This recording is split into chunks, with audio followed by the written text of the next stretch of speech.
Allez les amis, on est parti pour voir comment est-ce qu'on fait pour trouver le PGCD de 306 et de 758 en utilisant la technique la plus bâtarde qui soit, c'est-à-dire la technique de la division en facteurs premiers. On se fait ça tout de suite. Vous avez 306 et 758 et vous cherchez le PGCD, c'est-à-dire le plus grand diviseur commun.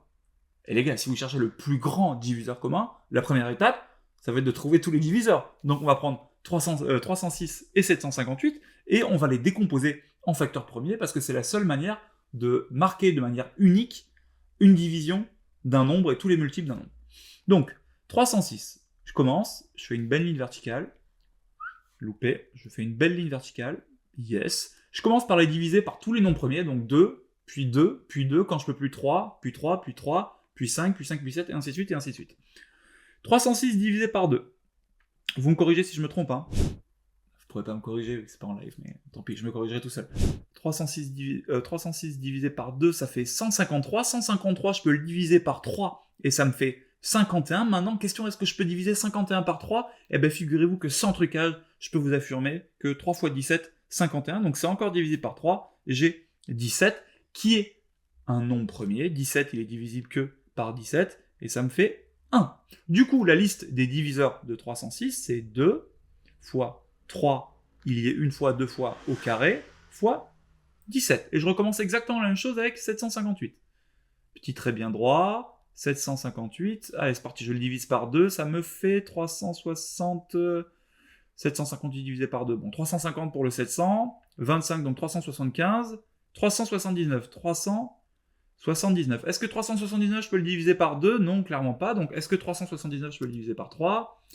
379 divisé par 3, ça me fait 126, ça marche pas. Divisé par 5, ça marche certainement pas. Divisé par 7, ça marche certainement pas. Divisé par 11, ça marche pas. Divisé par 13, ça marche pas. Oh là. Divisé par 17, ça marche pas non plus. Il y a quoi ? Il y a 19 après ? 19, ça marche pas non plus. Ah bah c'est terminé.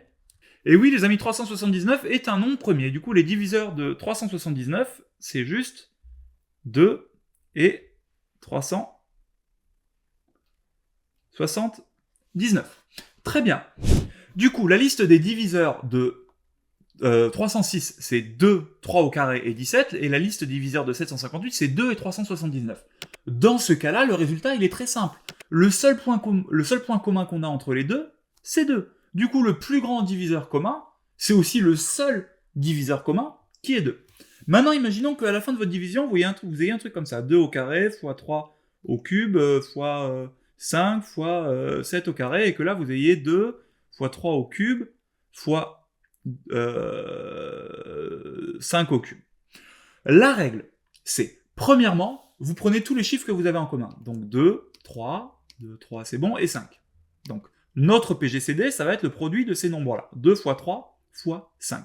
Ensuite, pour chaque puissance, vous comparez et vous prenez la plus petite. Donc pour 2, j'ai puissance 2 ici, puissance 1 ici, donc je vais prendre la plus petite, c'est-à-dire celle-là, puissance 1. Pour 3, j'ai 3 ici et 3 là, donc je vais prendre 3. Et pour 5, j'ai 1 là et 3 là, donc je vais prendre 1. Et mon PGCD, c'est 2 fois 27 fois 5. 2 fois 27 fois 5. Et évidemment, je ne vais pas vous faire ce calcul. Par contre, je vous invite fortement à aller voir les petits exercices qu'il y a en dessous. On récapitule. Je décompose en vecteur premier, je note tous les nombres en commun et je prends la plus petite puissance pour chacun. À vous de jouer, vous êtes des champions.